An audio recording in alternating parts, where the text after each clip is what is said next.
Jurors began deliberating around 11:30 this morning. Then around 3 o'clock, they sent notes to the judge asking for readbacks of key testimony from two major witnesses in the case. Morgan McKay just got out of court and joins us live from Lower Manhattan. Morgan, what's the latest?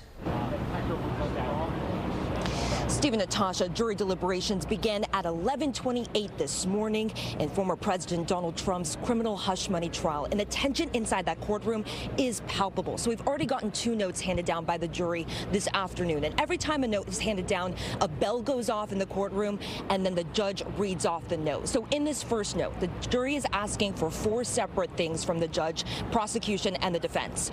So the first thing, David Pecker's testimony regarding a phone conversation he had with Trump.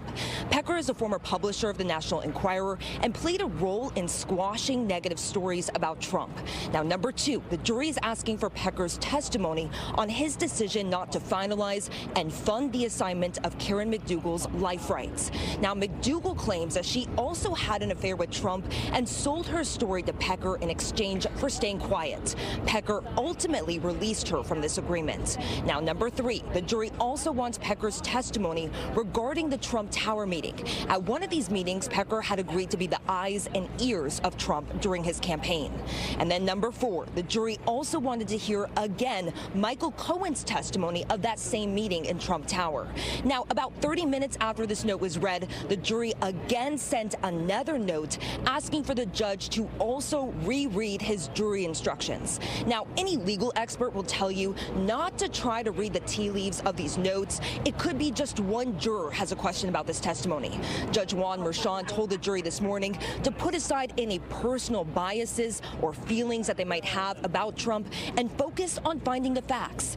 Prosecutors allege that Trump falsified 34 business records to conceal hush money payments to adult film star Stormy Daniels in order to influence the 2016 presidential election. Trump has insisted he is innocent and said it again as he left the courtroom after the jury was sent to deliberate. Mother Teresa could not beat these charges.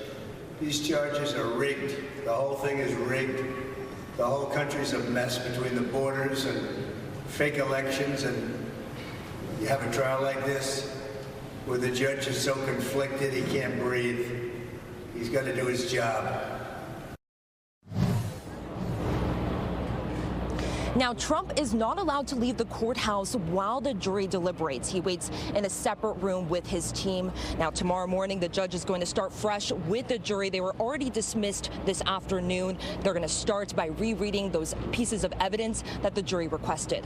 Reporting live, I'm Morgan McKay. Steve, Natasha, back to you. All right, Morgan, thank you. And joining us now to break down the latest on the trial is former Brooklyn Assistant DA Imran Ansari. Imran, thank you so much for joining us. Thanks for having me. So the jury sent home for the day after reading the judge, asking the judge to reread instructions. So how quickly does this get going in the morning?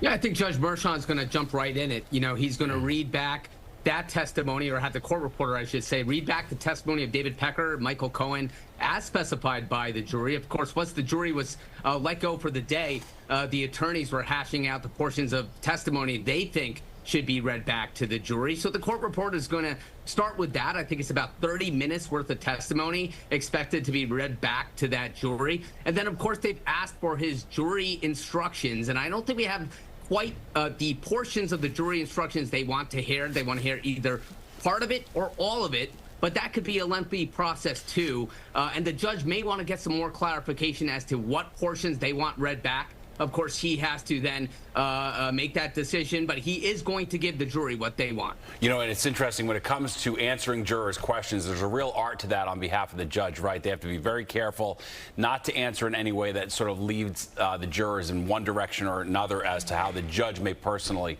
feel about the case. Yeah, and absolutely. Now, the jury, the case is in their hands. You know, it's up to them to deliberate and make the ultimate decision on guilt or innocence, or if they can't make that decision, if they're going to be a hung jury on all or some of the counts. The judge will give them guidance, but he's not going to interject himself into that deliberation. He's going to receive those notes, and he's going to do the best to make sure the jury gets what they want in terms of evidence, testimony to lead them to that verdict. Yeah, so let's talk about that. I mean, they want to rehear testimony from David Pecker and Michael Cohen. I mean, what do you make of that request? What do we know so far? Should we be looking into that? As you know, the reporter stated, we want to try to decipher what these notes mean, but as a trial attorney, I could tell you, you could never quite decipher what the notes are intended. You may think they're going one way, they end up another way. I think it's a logical starting point for the jury to want to hear David Pecker's testimony and then, of course, Michael Cohen's testimony. We started with David Pecker as the witness, first witness for the prosecution here. He sort of set the stage for later witnesses, and the jury probably wants to go back. And, of course, his testimony is very critical as to what Trump did know or did not know or what he participated in those discussions with David Pecker and the newspaper. All right, and obviously the jury's been at this for weeks now. We've got 2 full days basically until the weekend. What's your gut as to when you think we might see a verdict?